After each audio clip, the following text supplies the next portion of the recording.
स्वागत है आप सबका। ये हमारा भारतीय संस्कृति से संबंधित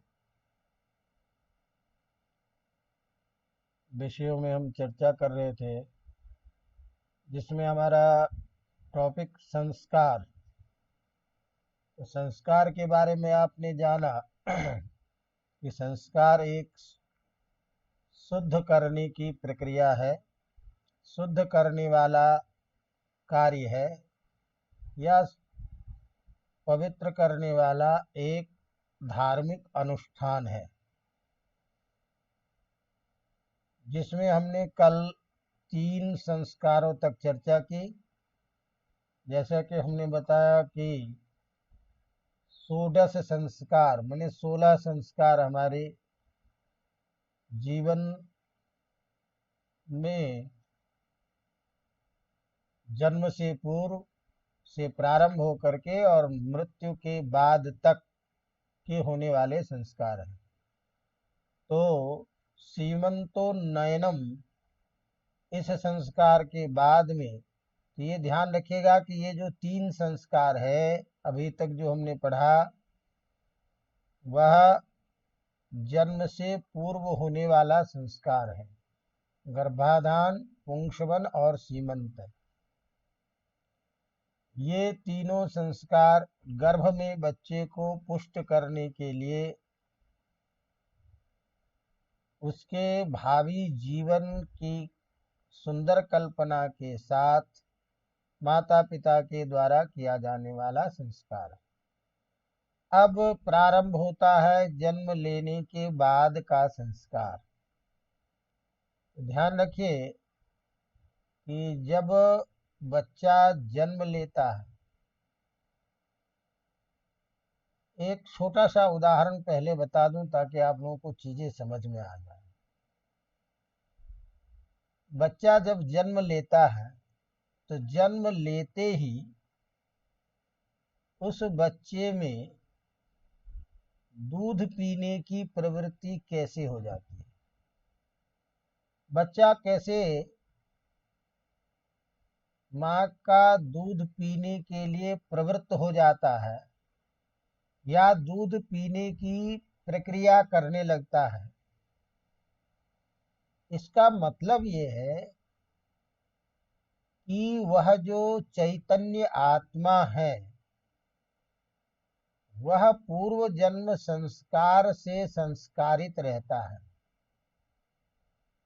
और इसीलिए पूर्व जन्म संस्कार से संस्कारित आत्मा जब भी शरीर को धारण करता है तो उस आत्मा में वह संस्कार बीज रूप में निहित रहता है, और तत्तद उपादान, तत्तद उपाधि, उपाधि मैंने विशेषण, उपाधि से युक्त होने पर उस प्रकार का संस्कार उसमें उद्बुद्ध होता है।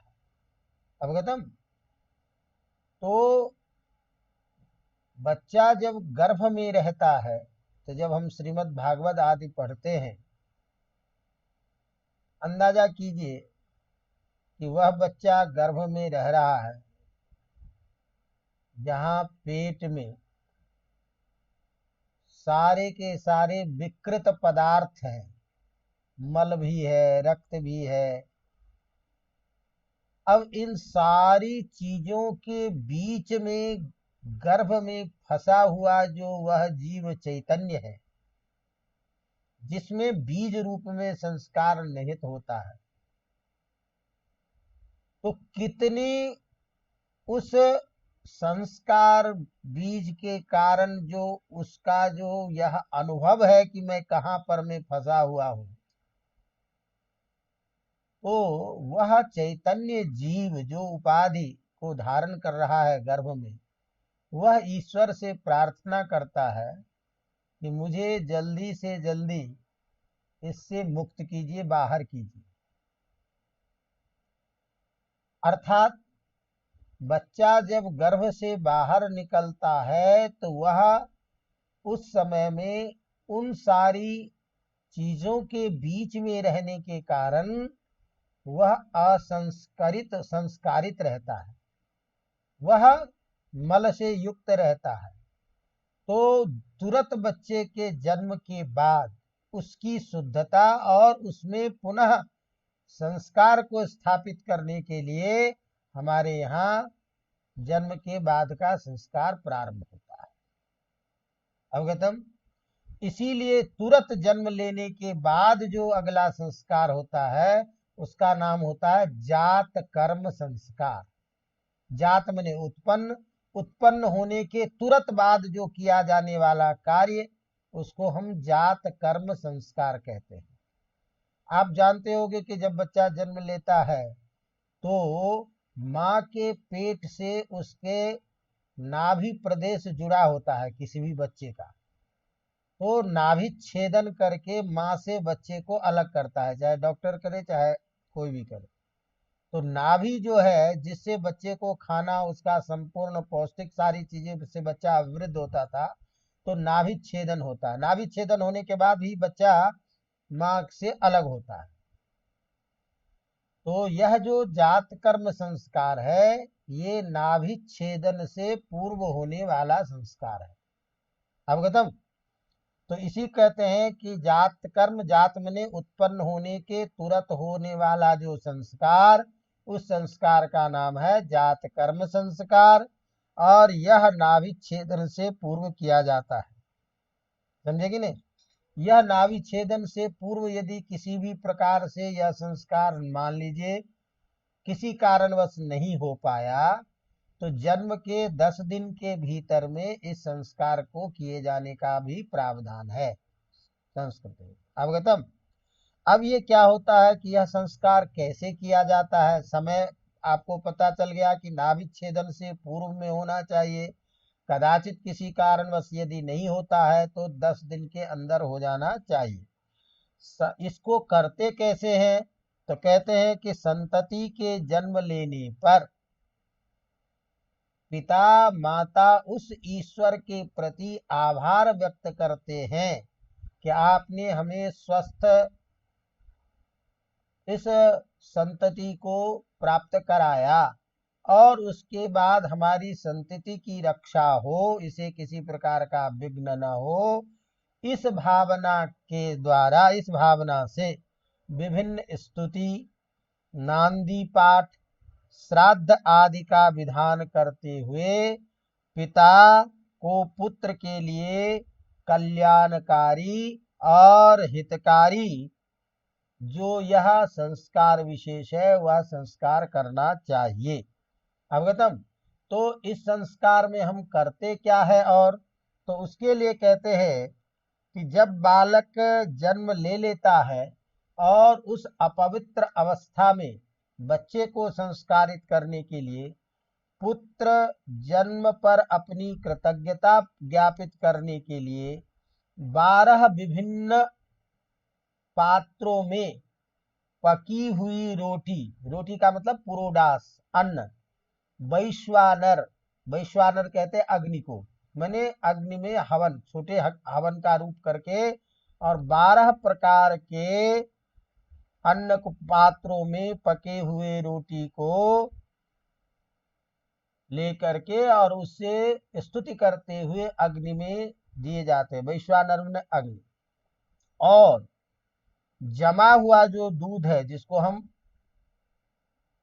दही कह सकते हैं, घी को स्वर्ण से मिश्रित, मैंने घी को स्वर्ण में लेकर के, तो दही और घी इस दोनों को मिला करके किसी स्वर्ण से, सोने से बच्चे को चटाया जाता है, और इसमें भूः भुवः स्वः ये जो त्रिविध जो सर्ग है, भूलोक, भुवः लोक, स्वर्गलोक, इन तीनों पर उस बच्चे का यश प्राप्त हो, उसकी अभिवृद्धि हो, इस कामना से बालक के कान में क्या होता है कि वाक शब्द का प्रयोग किया जाता है कि बच्चा जीवन में जब होगा तो ज्ञानवान होते हुए उस समस्त ज्ञान के द्वारा अपने जीवन को अभिवृद्धि करेगा। अब ये तीनों चीजें क्यों चटाई जाती थी, तो इस तीनों का बहुत महत्वपूर्ण था, आवश्यक मतलब विशेष उद्देश्य है।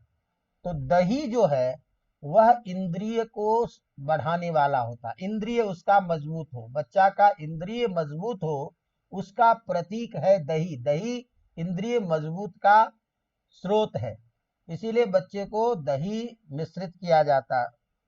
इसी तरह से जो शहद मिलाया जाता है, शहद जो है बच्चे में परस्पर समाज में एक दूसरे के प्रति स्नेह का प्रतीक है।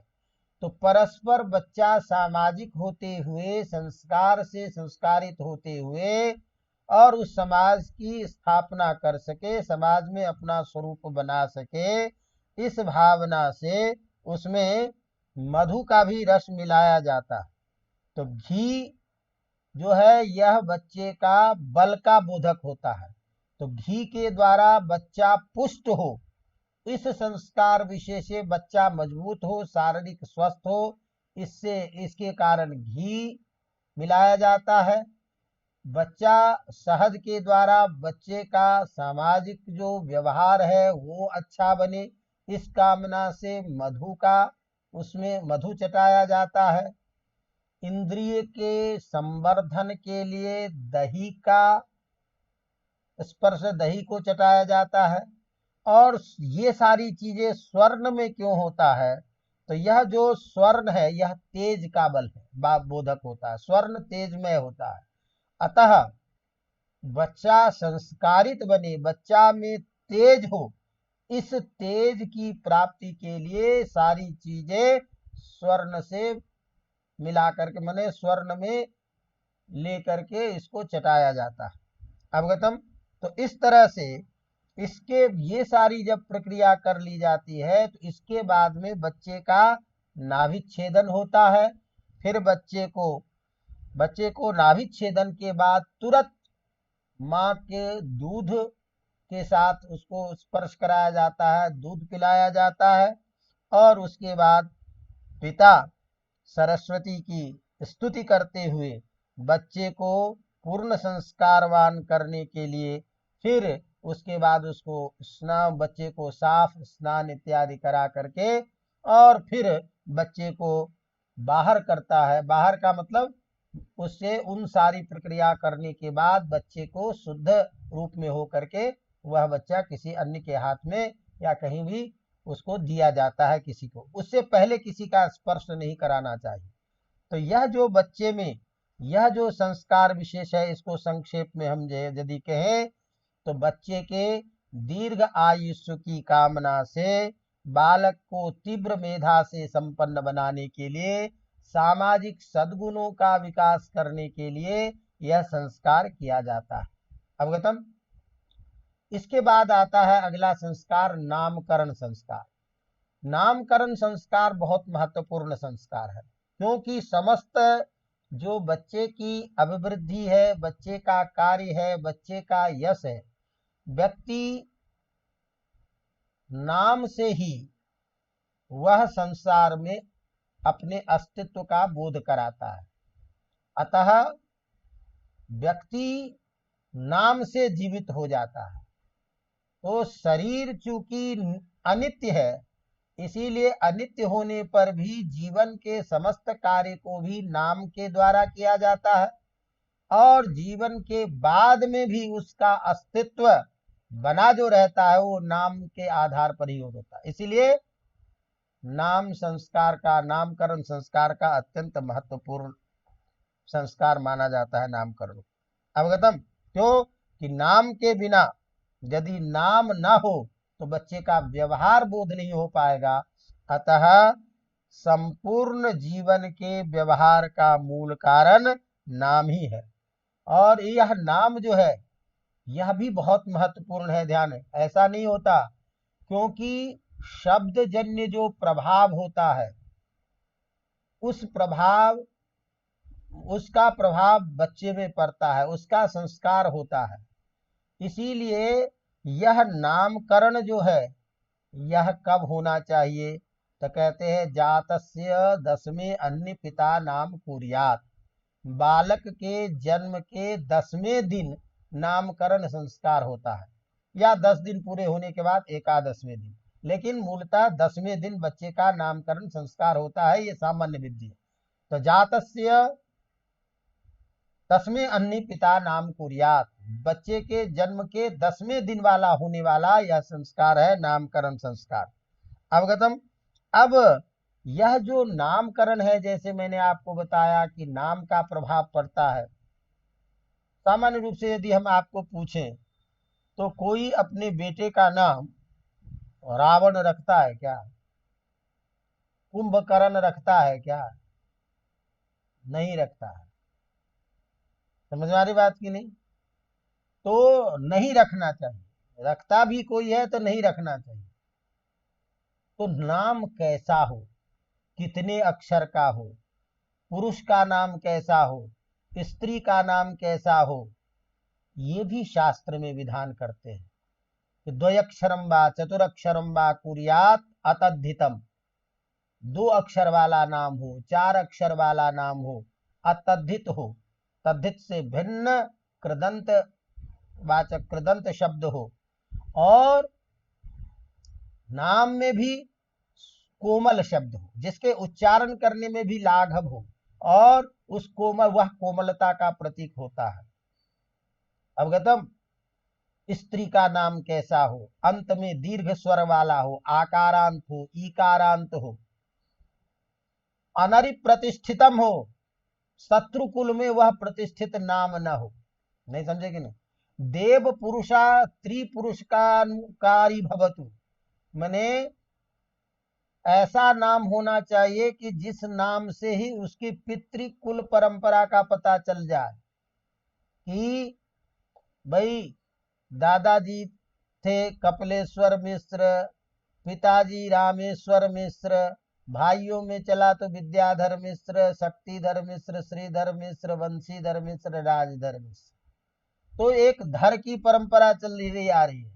दक्षिण भारत में देखते हैं तो नाम ऐसा हो जिस नाम के स्वरूप से ही उस कुल परंपरा का बोध होता हो कि ये इस परंपरा में। अनरिकुलम प्रतिष्ठितम, शत्रु कुल में कभी प्रतिष्ठित नाम नहीं होना चाहिए। कोई अपनी बच्ची का नाम सूर्पनखा नहीं रखेगा, कोई अपनी बच्ची का नाम त्रिजटा नहीं रखता है, क्योंकि ये शत्रु कुल में प्रतिष्ठित है। तो उस शत्रुजन्य जो उसका आचरण है, उस वो आचरण ना हो। तो देवता से संबंधित नाम हो, देव अक्षर का हो, प्रियवाचक हो, मंगल का सूचक नाम हो। इस तरह से एक सामान्य नाम की विधि है कि नाम 2 अक्षर का हो, 4 अक्षर वाला हो, मंगलवाचक हो, देवता का वाचक हो, अपने कुलों को ज्ञात कराने वाला हो, सुकुमार शब्द का प्रयोग हो, और विशेष रूप से स्त्री के नामकरण में इस बात का ध्यान रखना चाहिए कि नाम अत्यंत कोमल शब्द का वाचक हो, जो प्रसाद गुण को देने वाला हो। प्रसाद में प्रसन्नता, जिसके उच्चारण करने में और प्रयोग करने भी हो। ये नहीं कि जो मन में आ जाए। आज के जमाने में हम क्या करते हैं, यूनिक नाम के चक्कर में निरर्थक नाम का चिंटू पिंटू मिंटू रखते चले जाते हैं। तो ये नामकरण ऐसा नहीं होना चाहिए। तो इस तरह से नामकरण का भी विचार किया जाता है। अवगतम। दूसरी बात हमने आपको ये कहा कि जाति के आधार पर भी नामकरण किया जाता है। समझ में आ रही बात? तो इसके लिए कहते हैं कि नाम ब्राह्मण, क्षत्रिय, वैश्य, शूद्र है। ये अपने यहाँ 4 प्रकार के जो जाति हैं, तो किस वर्ण का नाम कैसा होना चाहिए? तो ब्राह्मण का नाम मांगल्यपूर्ण, मंगलवाचक होना चाहिए। क्षत्रिय का नाम बलवाचक होना चाहिए, जिस नाम के सुनने से ही छात्र धर्म का बोध होने जाए। शमशेर सिंह, जगबीर सिंह है। तो अब इसमें देखते हैं राणा प्रताप, माने जिस शब्द के सुनने पर ही एक बल बोध होता हो। तो और ब्राह्मण का नाम देवदत्ता, यज्ञदत्ता इत्यादि जो हम करते हैं, तो यह जो प्रसिद्ध है। तो देवदत्त का मतलब क्या है? देवो देयात एरम इति देवदत्ता, देवता का कृपा जिसके ऊपर में हमेशा देवता की कृपा जिसके ऊपर होता रहो वो क्या है, देवदत्त। यज्ञ यज्ञो देयात एवं इति यज्ञ दत्ता, माने यज्ञ का प्रभाव इसके ऊपर में पड़ता रहे उसे यज्ञ दत्त कहते हैं। इसीलिए कहते हैं ना कि बच्चे का प्राचीन जमाने में अपने यहाँ बच्चे का नामकरण इसीलिए ईश्वर परक रखा जाता था कि जब वृद्धावस्था में अत्यंत मोह भी ग्रसित हो जाए तब भी अपने बेटे को भी पुकारे तो कम से कम बेटे के नाम के बहाने ईश्वर का स्मरण हो जाता है, क्योंकि मृत्यु के समय में जो चीजें स्मरण में हो आ जाती है अगला जन्म उसी संस्कार में अपने यहाँ माना जाता है। इसीलिए कुत्ते का पालन करना, कुत्ते को घर में रखना, ये बहुत निषेध कहा जाता है।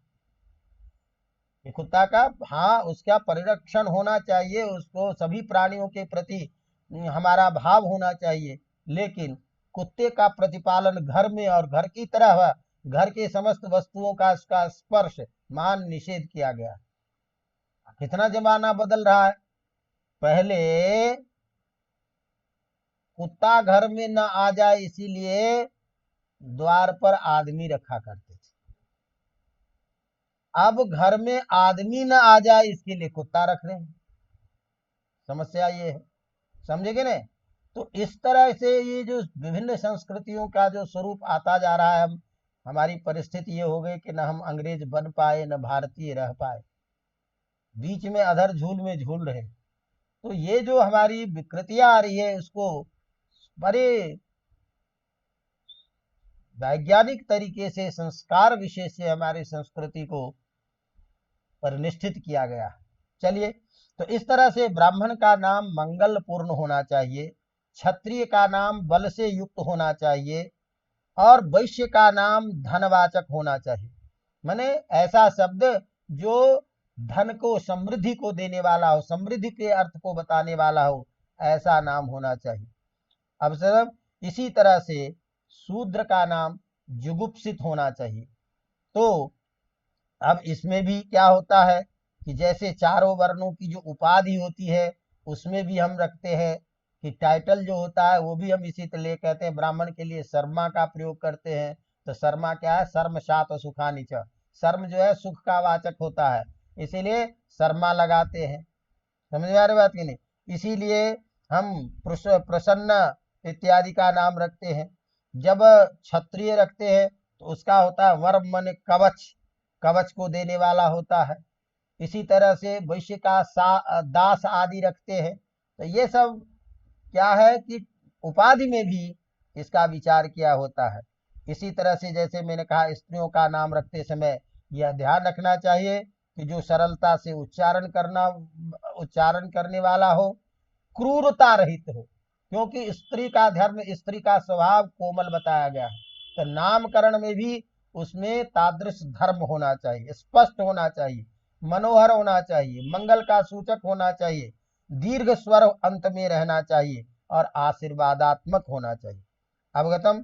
तो जैसे कि हमने आपको बताया कि इस तरह सा नामकरण होना चाहिए। 10वें दिन यह संस्कार होना चाहिए। कहीं कहीं जन्म के 10वें दिन, 11वें दिन और 12वें दिन का भी उल्लेख मिलता है। तो इन दिनों में शुभ तिथि, शुभ नक्षत्र में बच्चे का नामकरण किया जाना चाहिए। तो इस नामकरण के बाद बच्चा जब कैसे उसको करे, तो कहते हैं इस संस्कार का संक्षिप्त रूप यूं समझना चाहिए कि प्रसूति का अशौच दूर हो जाने पर, माने 10 दिन तक जन्म का अशौच होता है, अशुद्धता माना जाता है, इसलिए 10 दिन तक बच्चे को घर से बाहर नहीं किया जाता। तो अशौच होने पर बच्चे को धो करके, स्वच्छ करके, संस्कार से पूर्व माता एवं संतान स्नान कर लेते हैं। तब माता अपने शिशु को नवीन वस्त्र पहनाकर पिता के हाथ में इसको सौंपते हैं और प्रजापति, नक्षत्र, देवता, अग्नि इत्यादि के द्वारा अभिवंदन करते हुए और पिता शिशु की श्वास को स्पर्श करता है तथा शिशु के कान में उसके नाम का उच्चारण करता है। इस प्रकार व्यक्ति के विकास का यह सूचक मांगल्य पूर्ण नाम शिशु के समक्ष 3 बार उच्चारण करना चाहिए तथा इस संस्कार को पूर्ण हो जाने पर आशीर्वाद दिए जाने के लिए जो हमें चाहिए कि जो ब्राह्मण जो अपने से बड़े हों उनसे उनको आशीर्वाद दिलाना चाहिए। तो इस तरह से यह एक नामकरण संस्कार विशेष अपने यहाँ प्रसिद्ध था। अब उस संस्कार को हम अत्यंत संक्षिप्त करते जा रहे हैं, तो बाकी संस्कारों में एक संस्कार ये नामकरण संस्कार अभी चलता है। इसी तरह से अगला संस्कार है कर्णवेद संस्कार। ध्यान रखिए, कर्णवेद संस्कार का मतलब है कान का छेदन। सभी को कर्णवेद संस्कार होना चाहिए, कराना चाहिए। ये साइंटिफिक जो है, ये आज के जमाने में भी इसको सिद्ध किया है। जिसको कर्ण छेदन होता है, ये मूल रूप से आज जो सिद्धांत दिए जाते हैं कि हर्निया की बीमारी प्रायः नहीं होती है। इसीलिए क्योंकि कान का जो नस है उसका प्रभाव दिमाग से लेकर के सारी इंद्रियों के साथ में जुड़े होते हैं। इसीलिए हमारे गुरुजी सब या हमारे प्राचीन आचार्य जो है बच्चों को सजा देने के लिए कान ऐंठते थे।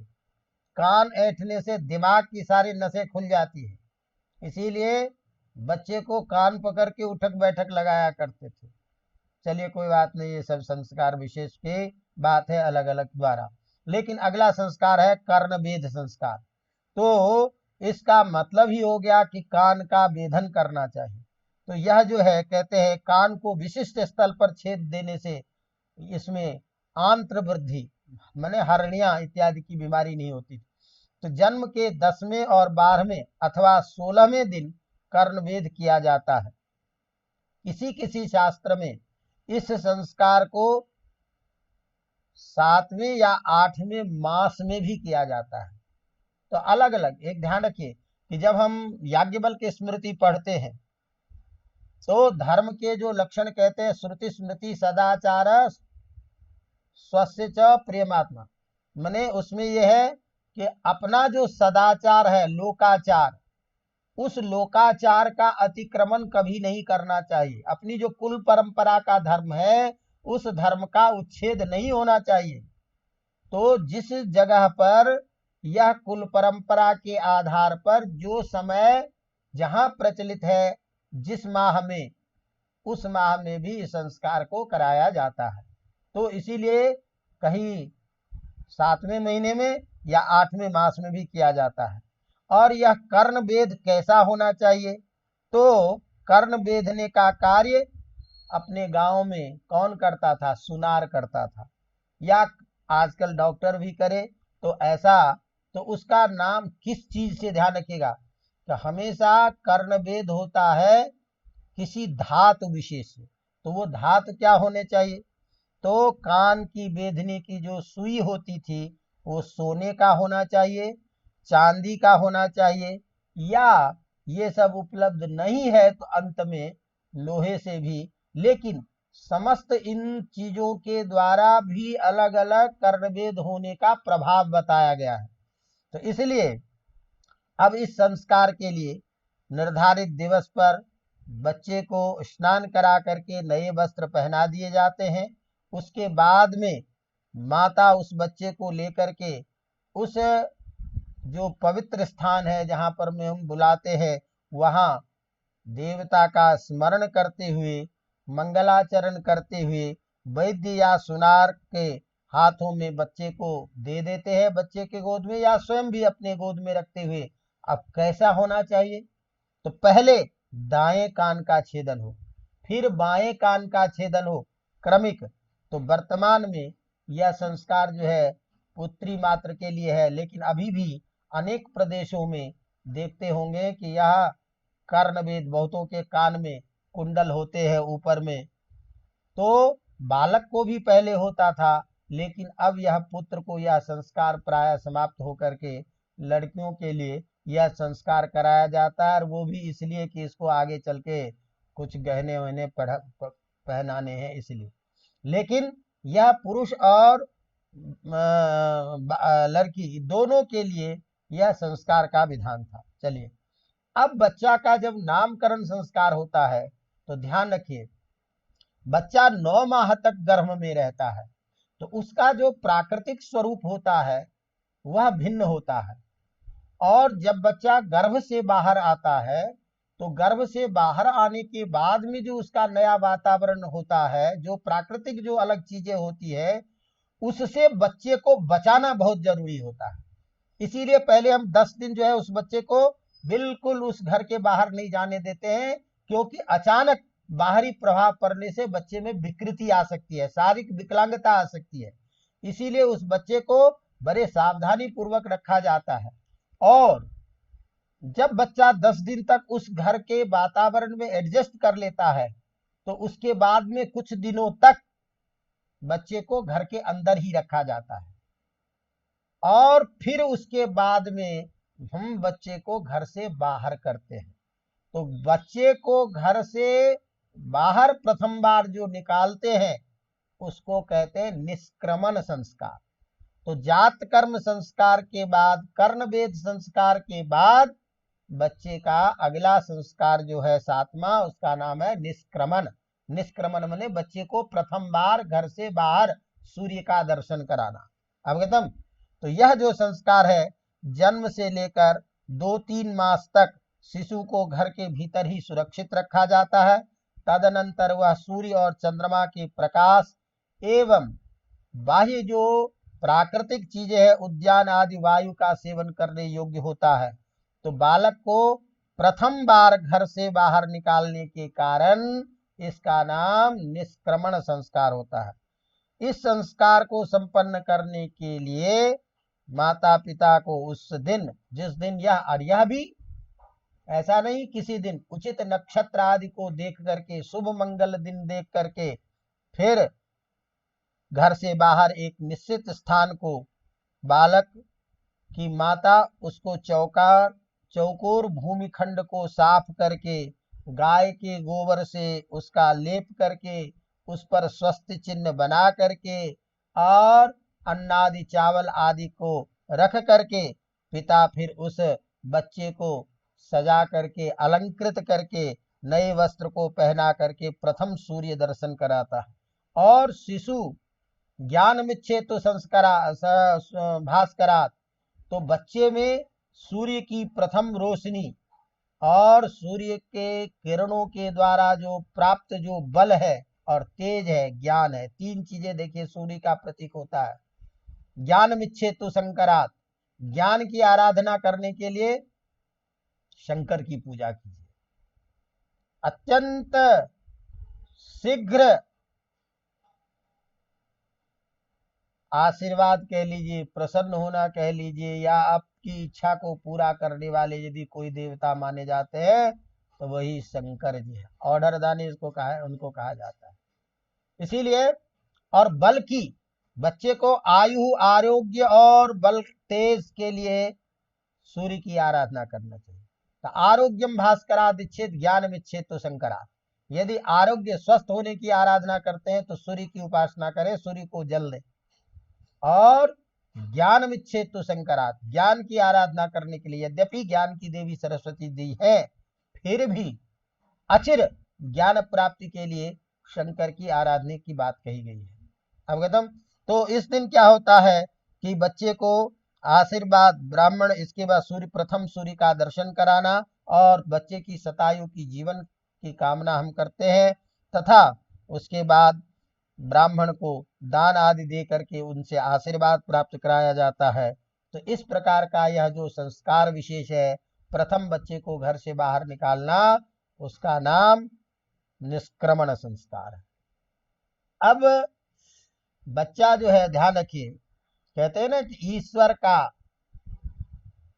नाम क्या है? विश्वंभर। विश्वंभर है। और विश्वंभर का नाम का अर्थ क्या है भाई?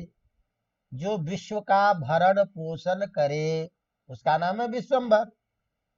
अब आज के जमाने में भी कोई व्यक्ति अपना नाम खराब नहीं करना चाहता है, तो इसका नाम बेकार हो गया। अब वो अलग बात है कि है महान दरिद्र, लेकिन नाम है धनिक दास, तो ये एक पृथक बात है। लेकिन जब सामान्य रूप से भी कोई व्यक्ति अपना नाम खराब नहीं करना चाहता है, नाम का विपरीत नहीं होना चाहता है, तो भगवान कैसे अपने नाम को निरर्थक होने देंगे? इसीलिए व्यक्ति के जीवन में ये सोच के चलना चाहिए कि सबको देखने वाले, सबका पालन करने वाले ईश्वर है। उनको जिम्मेदारी है, उनका काम है, हमको अपना कर्तव्य करना है। इस भाव से समर्पण होकर के जो ईश्वर के प्रति श्रद्धावनत होकर के कार्य करता है, उसका परिरक्षण ईश्वर स्वयं करते हैं। इसीलिए तो गीता में कहते हैं कि सर्वधर्मान परित्यज्य मामेकम शरणं व्रज अहम त्वाम सर्व पापेभ्यो मोक्षयिष्यामि मा शुचा।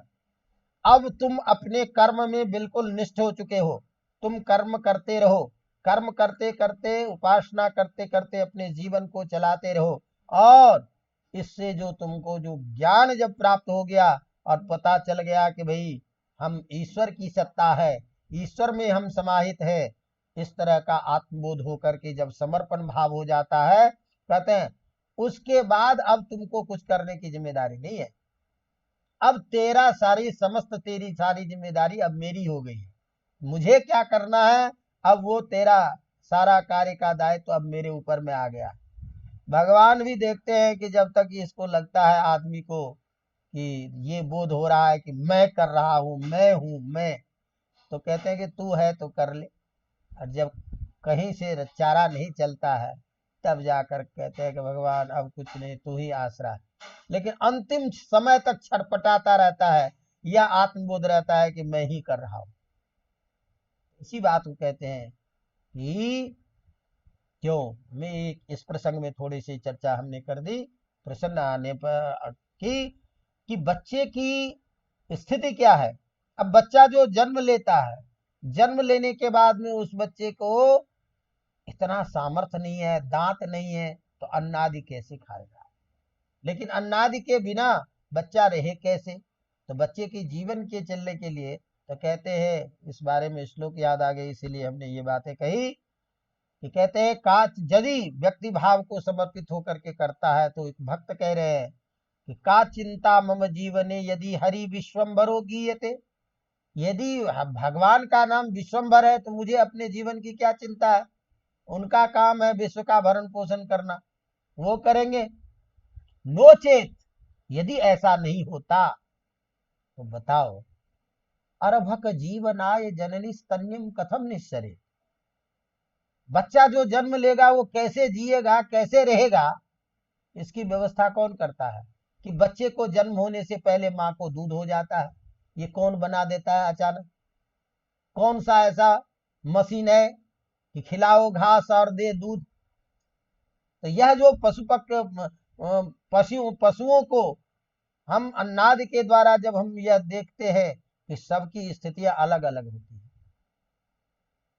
अब आप बताइए कि कौन हमारे शरीर को संचालित करने के लिए जो जो चीजें चाहिए, सब ईश्वर ने हमको दिया कि हम कैसे सुने, कान दिया कैसे देखे, नाक दिया, नेत्र दिया, पदार्थ को सूंघने के लिए दिया, सब कुछ उन्होंने दिया और कहा ये चीज दे रहा हूं, तुम लेकर के इसका काम करना, सही प्रयोग करना, जो सुनने योग्य चीज हो उसी को सुनना, जो खाने योग्य चीज हो उसी को खाना, जो देखने योग्य चीज हो इसी को देखना। लेकिन हम क्या करते हैं, इंद्रियानि खात बहिर्मुखानि, ये इंद्रिय का स्वभाव है बाहर की तरफ देखना, कान बाहर की बात सुनता है, आंख बाहर की चीज को देखता है, ये बहिर्मुखी है। इस बहिर्मुखी को नियंत्रित जो आत्म में कर लेता है, वही ज्ञानी चैतन्यवान और शुद्ध बुद्ध होता है। तो हमारा जो यह जो अभी हम चर्चा कर रहे थे, तो इसीलिए बच्चे को जब प्रारंभ में जन्म के बाद में कुछ दिनों तक बच्चा जब अन्न नहीं खाता है, लेकिन जो जो उसकी आयु बढ़ती है, उसकी अवस्था बढ़ती है, तो बच्चे को शरीर के संवर्धन के लिए अन्न आवश्यक हो गया। क्या अन्नम वही प्राणा। और विशेष रूप से कलयुग में प्राण किसमें है, अन्न में ही। अन्य जगह में सतयुग में सत्य में प्राण था, भोजन वोजन नहीं करने से कोई फर्क नहीं पड़ता था, सैकड़ों वर्ष तक लोग जी जाते थे बिना भोजन के भी।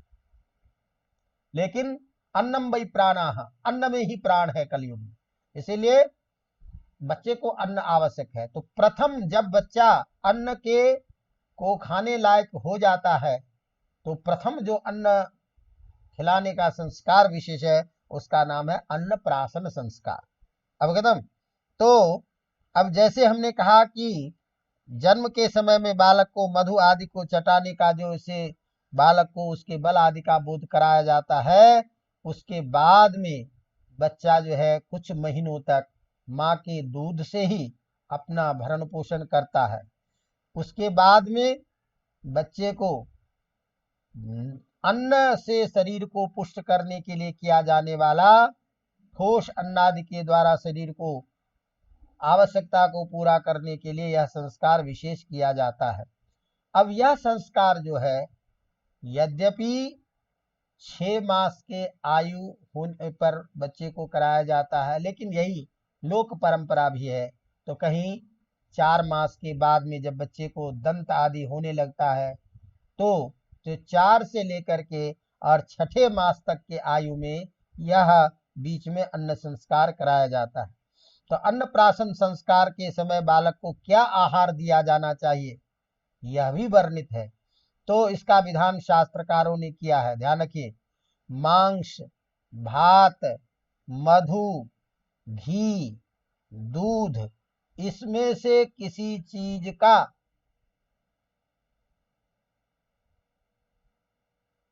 भक्षण बच्चे को कराया जाता है। इन सारी चीजों से मिश्रित कराया जाता था। अब यहाँ मांस को देख करके घबराने की जरूरत नहीं है। कई कई कुल परंपरा में, आचार परंपरा में जो मांस है, जो विहित मांस है, उस मांस को भी अन्नप्राशन संस्कार में रखा जाता है। सामान्य रूप से जो सामान्य परिवार है, जो संस्कारित इस रूप में अपने वर्ण धर्म के रूप में चलने वाले हैं, उसमें प्रथम दिन जिसको हम खीर कहते हैं, दूध से बना हुआ जो मिश्रित पदार्थ अन्न, उसको दिया जाता है। तो इसीलिए सामान्य रूप से प्रचलित है कि प्रथम बार जो मंगल का भी वाचक है, शुद्धता का भी वाचक है, तो अन्नप्राशन संस्कार में शिशु को खीर के द्वारा, खीर दे करके दूध में बने हुए चावल को तैयार करके और मधुरता से युक्त रख करके अन्नप्राशन संस्कार कराना चाहिए। और इस संस्कार में मंत्र के जो प्रथम बच्चे का जो अन्न बने, जो बच्चे को खिलाए जाते हैं, उसको भी विधि पूर्वक ईश्वर की प्रार्थना आदि के द्वारा उसका ईश्वर को समर्पित करते हुए बच्चे को उस अन्न को खिलाना चाहिए। तो यह बच्चा के जीवन का आधार का प्रथम जो भोजन है, इसीलिए प्रथम भोजन में उस सात्विकता को, उस पवित्रता के साथ, उस कामना के साथ जब हम भोजन कराते हैं तो वही प्रवृत्ति बालक में धीरे धीरे आगे बढ़ती है। अतः उस संस्कार में, अन्नप्राशन संस्कार में अन्न की शुद्धता, अन्न कैसा होना, ध्यान रखिएगा कि आपके द्वारा घर में लाए गए धन किस प्रकार के है, किस व्यापार से लाया है, किस तरीके से लाया है, उसका भी प्रभाव पड़ता है। इसलिए ध्यान रखिए कि शुद्ध सात्विक वृत्ति से लाया गया जो धन है वही संस्कार उत्पन्न करता है, या जैसा लाते हैं उस तरह का संस्कार होता है। इसीलिए कहते हैं कि जैसा अन्न वैसा मन, जैसा अन्न खाओगे वैसा मन होता है। इसीलिए अन्न की शुद्धता बहुत जरूरी होती है। चलिए, तो इस तरह से ये अन्नप्राशन संस्कार होता है। उसके बाद में आता है चूड़ाकरण संस्कार। चूड़ाकरण संस्कार को हम चौल कर्म भी कहते हैं, या जिसे हम मुंडन संस्कार भी कहते हैं, कि बच्चे जब जन्म लेता है तो उसके शरीर, उसको जो बाल होते हैं वो अशुद्ध माने जाते हैं। तो इसीलिए उस प्रथम बार जो बच्चे का जो मुंडन संस्कार होता है, वह भी एक संस्कार विशेष है भारतीय संस्कृति में, जिसे हम चूड़ाकरण संस्कार कहते हैं।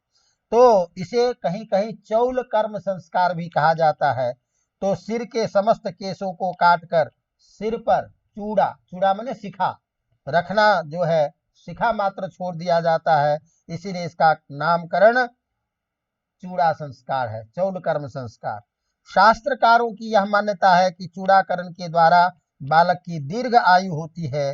भारतीय चिकित्सा विज्ञान के प्राचीन आचार्यों का भी यही कहना है कि इस संस्कार से पाप का अपशमन होता है, बच्चे में हर्ष, हल्कापन, सौभाग्य और उत्साह की समृद्धि होती है।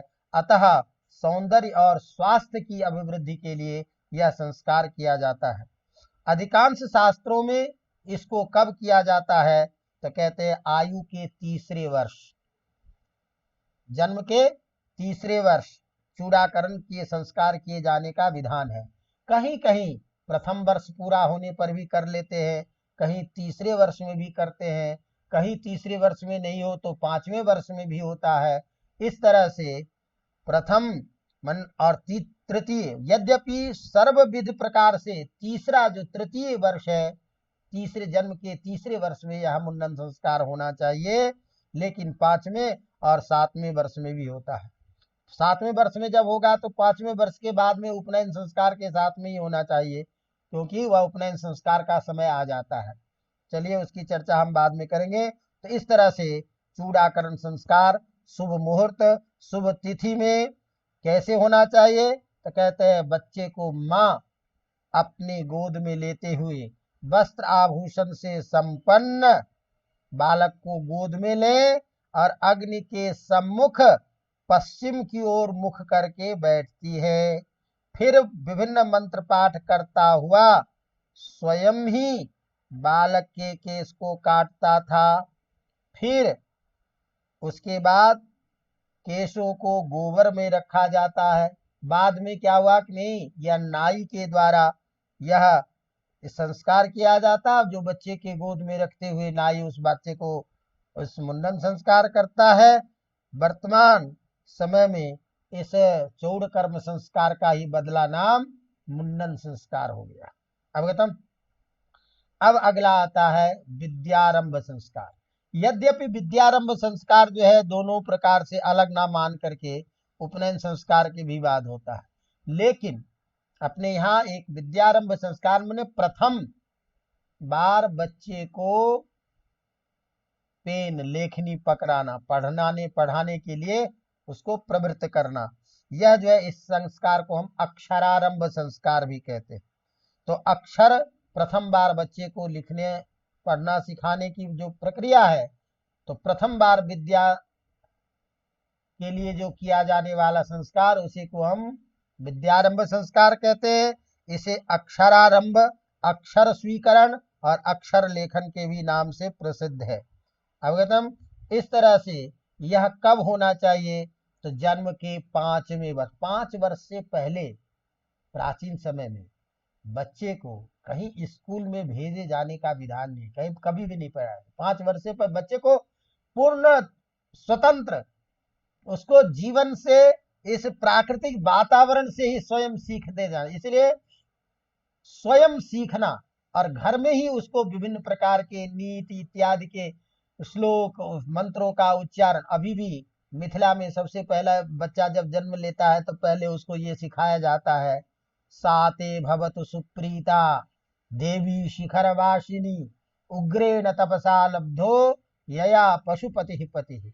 इस भगवान शंकर पार्वती की स्तुति के द्वारा बच्चे को बोलना सिखाया जाता है कि बच्चा जब बोले तो प्रथम स्वर जो उसका उच्चरित हो शिक्षा के रूप में, वह उसके जीवन में विभिन्न विशेष अर्थ गुण धर्म को देने वाला। इसीलिए मंत्र से अभिप्रेत स्तोत्रात्मक देवता इत्यादि की स्तुति आदि के रूप में बच्चे को शब्द का उच्चारण कराना चाहिए। चलिए, तो ये जन्म के 5वें या 7वें वर्ष में यह संस्कार कराया जाता है। इसमें लक्ष्मी, विनायक, गणेश जी, सरस्वती, बृहस्पति आदि की पूजा करके और उस समय में अध्यापक पूर्व की ओर मुख करके और बालक पश्चिम की मुख ओर करके पढ़ता है तथा उस बच्चे को उस गुरु के द्वारा प्रथम बार अक्षर लेखन कराया जाता है। इसीलिए इसका नाम हम विद्यारंभ संस्कार कहते हैं। अवगतम। अब अगला संस्कार है आपका उपनयन संस्कार। ध्यान दीजिएगा, आपकी परीक्षा में प्रश्न पूछने के लिए संस्कार विशेष से संबंधित जो संस्कार है वह संस्कार उपनयन संस्कार एक प्रसिद्ध संस्कार है। और द्वितीय जो प्रश्न पूछेगा विशेष रूप से अलग रूप से भी विवाह संस्कार। तो उपनयन संस्कार और विवाह संस्कार को ज्यादा बल देते हुए इसके क्रिया को, इसके कार्य को ढंग से थोड़ा सा देखना है अपने को। बाकी सामान्य रूप में सभी संस्कारों के बारे में हमको जानकारी होनी चाहिए, क्योंकि एक प्रश्न आपको इस रूप में भी हो सकता है कि सामान्य प्रश्न दे दे कि संस्कार का महत्व बताइए। तो संस्कार का महत्व बताइए तो सारे संस्कारों के बारे में आपको कुछ बताना पड़ेगा, या भारतीय संस्कृति में कितने संस्कार होते हैं संक्षेप में विवेचना कीजिए। तो इस तरह से एक प्रसिद्ध सामान्य प्रश्न भी हो सकता है, और अन्य जो प्रश्न होगा वह विशेष रूप से किसी संस्कार के विशेष के बारे में अलग से पूछे, तो उसमें उपनयन संस्कार कह लीजिए, जिसको हम यज्ञोपवीत संस्कार भी कहते हैं, और दूसरा विवाह संस्कार। ये दो प्रसिद्ध संस्कार अत्यंत है जिसके बारे में विशेष अध्ययन करना चाहिए। तो ध्यान दीजिए कि मानव जीवन को, या आपने सुना होगा कि द्विज शब्द का व्यवहार होता है ब्राह्मण के लिए। आजकल कहते हैं कि द्विज शब्द का प्रयोग, द्विज कहते हैं, द्विज बने ब्राह्मण।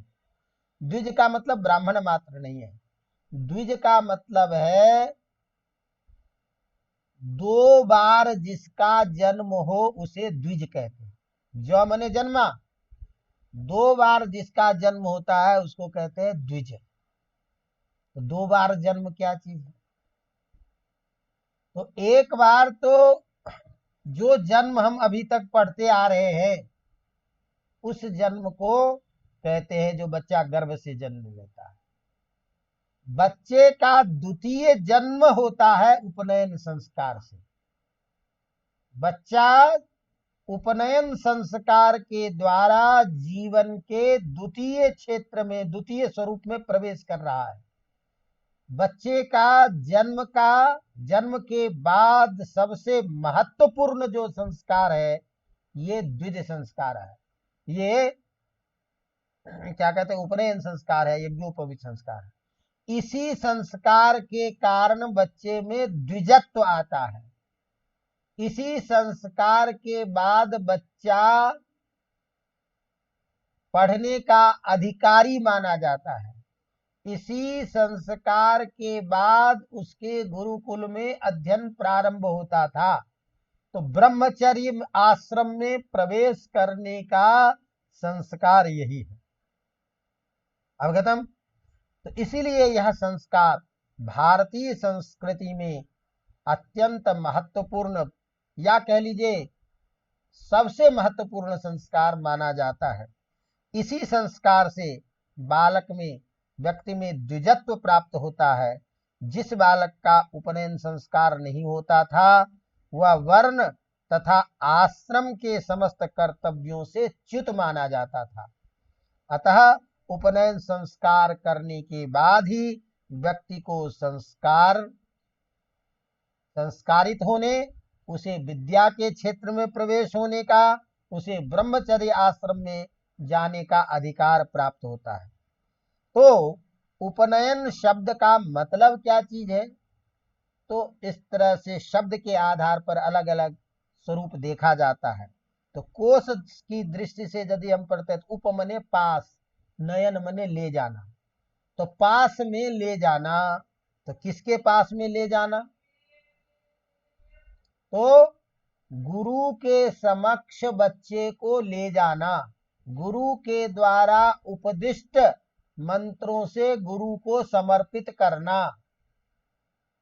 यह है कि गुरु उस शिष्य को, बालक को मंत्र के द्वारा अभिमंत्रित करके उसे अपना शिष्य बनाता है और उसे पढ़ने का अधिकारी बनाता है। अवगतम? उपनयन का अर्थ होता है उपानयन, जिसको हम कहते हैं, उपहार भी अर्थ होता है। तो अलग अलग अर्थ में होता है।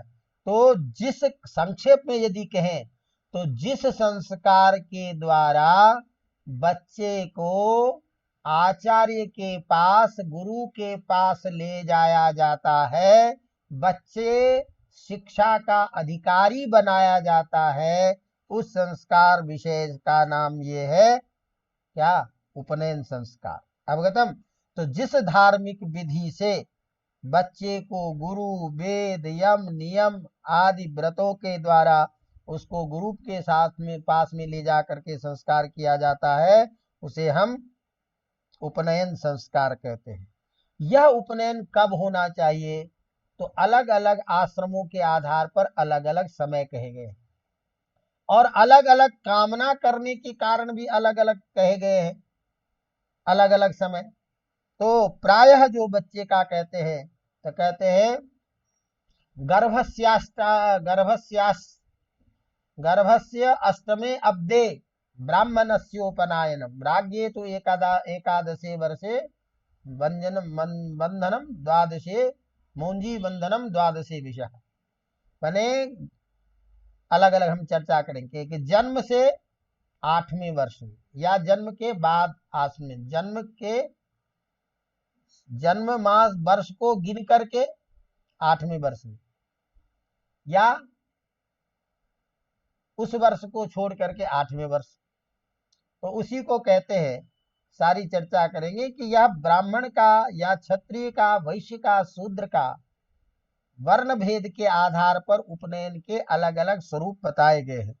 तो प्रायः सभी स्मृति आदि ग्रंथों में ब्राह्मण बालक का जन्म से 8वें वर्ष में, क्षत्रिय बालक का 11वें वर्ष में, वैश्य बालक का 12वें वर्ष में उपनयन संस्कार किए जाने का विधान है। अवगतम? तो सामान्य क्या है कि ब्राह्मण का 8, क्षत्रिय का 11, वैश्य का 12, और ये जो 3 जाति है, इसी 3 जाति के लिए यह उपनयन संस्कार का विधान है। अवगतम? यदि कदाचित इस वर्ष में न होता हो तो इसके बाद में भी उपनयन संस्कार का विधान है, जिसकी हम चर्चा करेंगे। तो 2 तरीके से विधान है। एक तो विशेष उद्देश्य के कारण, यदि विशेष कामना से को ध्यान में रख करके हम उपनयन संस्कार करना चाहते हैं तो इसका समय अलग अलग भी बताया गया। सामान्य आयु, सामान्य अवस्था बता दी, लेकिन यदि अधिक ज्ञान प्राप्ति की, दीर्घ आयु और अधिक बल आदि की कामना से यदि यह बच्चे को संस्कार कराया जाए तो ब्राह्मण के 5वें वर्ष में ही उपनयन हो जाना चाहिए, क्षत्रिय का 6ठे वर्ष में और वैश्य का 8वें वर्ष में। तो विशेष कामना के द्वारा इस उपनयन संस्कार का समय ब्राह्मणों के लिए 5वें वर्ष, क्षत्रिय के लिए 6ठे वर्ष और वैश्य के लिए 8वें वर्ष बताया गया है। सामान्य विधि के आधार पर ब्राह्मण का 8, क्षत्रिय का 11 और वैश्य का 12वें वर्ष में। यदि किसी कारण से ये दोनों समय में संस्कार नहीं हो पाता है तो ऐसी स्थिति में ब्राह्मण बालक का 16 वर्ष तक की आयु में, क्षत्रिय वर्ष का 22 वर्ष तक की आयु में और वैश्य का 24 वर्ष तक की आयु में तो उपनयन संस्कार हो ही जाना चाहिए। अन्यथा इसके बाद बच्चे प्रायश्चित्त का भागी होता है, जो एक दोष विशेष है जिसे हम व्रात्य दोष कहते हैं। यह निंदित व्रात्य दोष मतलब व्रत का उल्लंघन करने वाला दोष, जो जीवन में किसी भी संस्कार करने योग्य नहीं रह जाता, ये विधान है। इसीलिए प्रायः अब देखते होंगे आप लोग कि शादी के समय में ही एक धागा जनेऊ का पहना देते हैं कि हो गया जनेऊ संस्कार, लेकिन अभी भी बहुत जगह अच्छी परंपरा से निश्चित समय में इस संस्कार को किया जाता है। अवगतम? तो इस तरह से, और समय की दृष्टि से भी, ये तो वर्ष की दृष्टि से, समय की दृष्टि से भी इसको कहा गया है कि इस संस्कार का समय सामान्यतः सूर्य जब उत्तरायण में रहे तो यह संस्कार किया जाता है। वैश्य का उपनयन जब सूर्य दक्षिणायन में रहे तो उस समय वैश्य का यह संस्कार होना चाहिए। अवगतम। इसी तरह से जब सामान्यतः यह ब्राह्मण और क्षत्रिय के लिए तो उत्तरायण दिशा में है और वैश्य के लिए दक्षिणायन में। ब्राह्मण, क्षत्रिय और वैश्य के लिए समय भी है कि ब्राह्मणों का वसंत में, क्षत्रिय का ग्रीष्म में और वैश्य का शरद ऋतु में यह उपनयन संस्कार विशेष विधान किया गया है। अब ध्यान दीजिए कि सभी ऋतु का भी प्रभाव है, वसंत का अलग प्रभाव है इत्यादि इत्यादि। चलिए चर्चा करेंगे।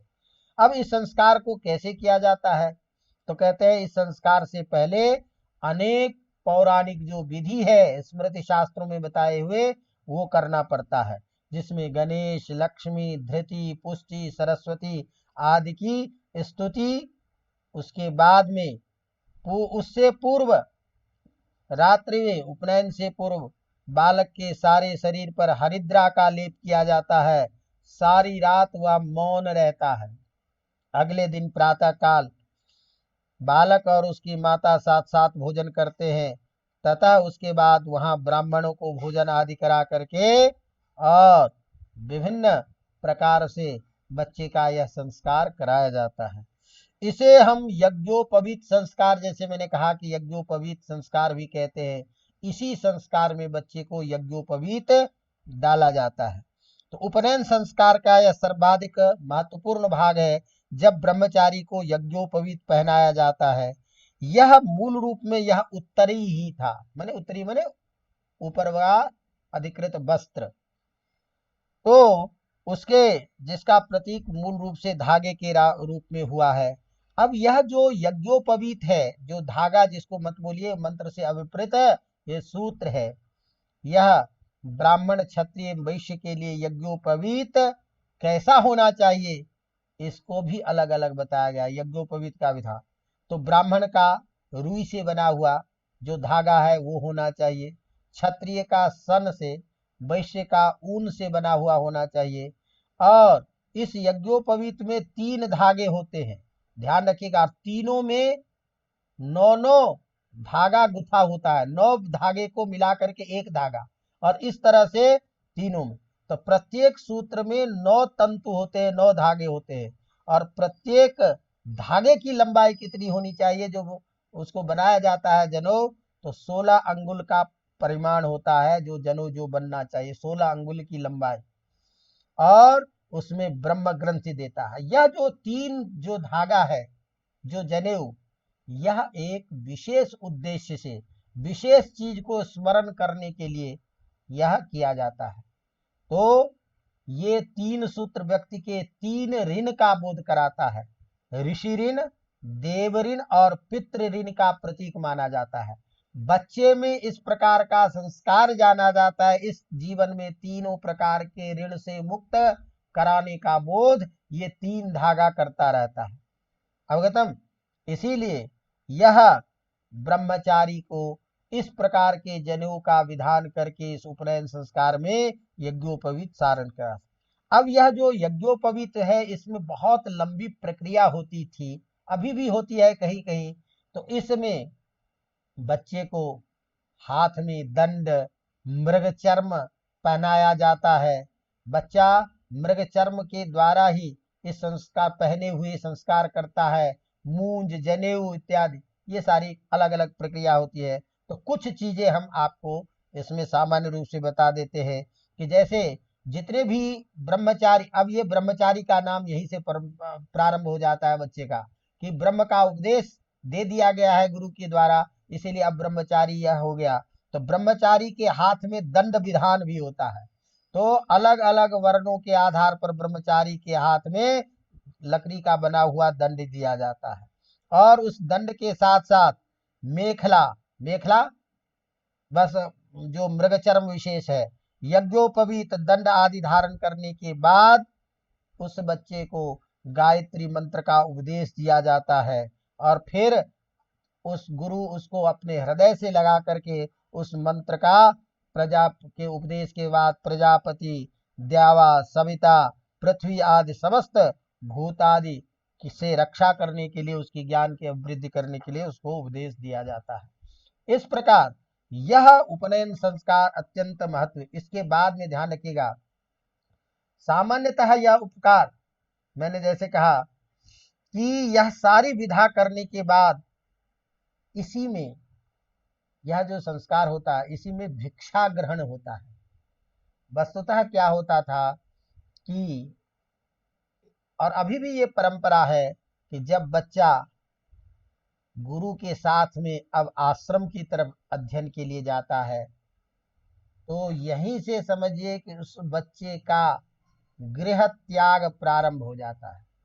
और गृह त्याग जब करता है तो बच्चा अपने घर से, आज से ही प्रथम अपने घर से ही भिक्षा लेकर के उस गुरु के आश्रम में रह करके गुरु का पालन, स्वयं का पालन, आश्रम की व्यवस्था करने के लिए प्रवृत्त होता है। तो प्रथम भिक्षा माता से ही स्वीकार करके, अब यह एक संदेश देता है यहीं से कि ब्रह्मचारी का जीवन इस भिक्षा से प्राप्त जितना अन्न हो उसी अन्न का आहार लेकर के शिक्षा अध्ययन करे। यह बच्चे को एक नियंत्रण और उसके इंद्रिय आदि निग्रह के द्वारा जो बच्चे में एक दृढ़ स्थायित्व का बोध कराने का भाव प्रारंभ होता है। तो इस तरह से समस्त जब यज्ञोपवीत आदि का संस्कार जब कर लिया जाता है तो भिक्षा का विधान होता है। उपरिक्त क्रिया हो जाने के बाद ब्रह्मचारी भिक्षा मांगता है। यह इस तथ्य का प्रतीक है कि संपूर्ण ब्रह्मचर्य जीवन वह भिक्षा के द्वारा ही आजीविका का धारण करेगा।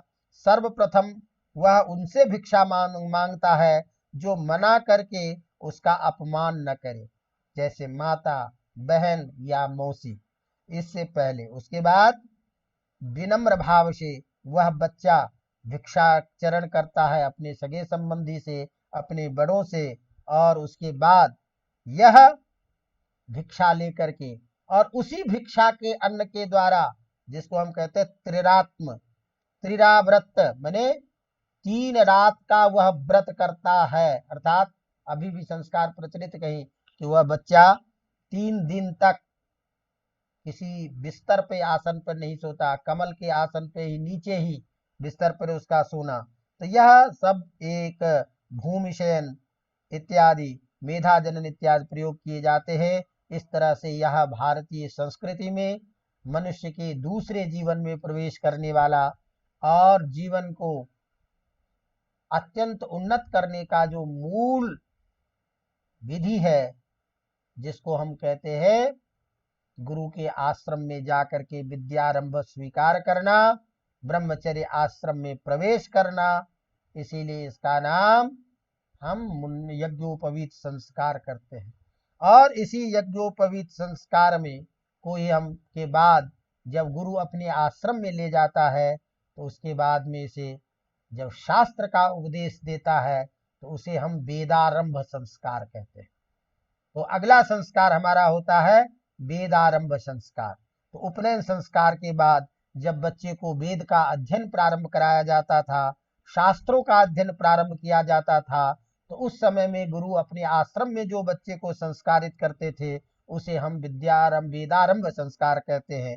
तो यह प्रारंभिक मंगल कृत्यों को करके जब उपनयन संस्कार के बाद ब्रह्मचारी जब वेद का अध्ययन करना प्रारंभ करता था तब यह संस्कार होता था। उत्तम तिथि, प्रारंभिक मंगल कृत्यों के साथ गुरु अपने शिष्य को प्रज्वलित अग्नि की पश्चिम ओर बिठा देता, ब्राह्मण, छंद, प्रजापति आदि के स्तुति के द्वारा और उस यज्ञ में पकाए हुए गुर पढ़ाए गए जो विशेष बनाए गए जो पदार्थ है उसके द्वारा यज्ञादि कार्य संपन्न करा करके और ब्राह्मण आदि का दक्षिणा देते हुए उस बच्चे को उस दिन से वेदारंभ संस्कार प्रारंभ किया जाता है। इस तरह से यह संस्कार विशेष प्रधान है। इस तरह से 12 संस्कारों के बारे में आज हमने पढ़ा।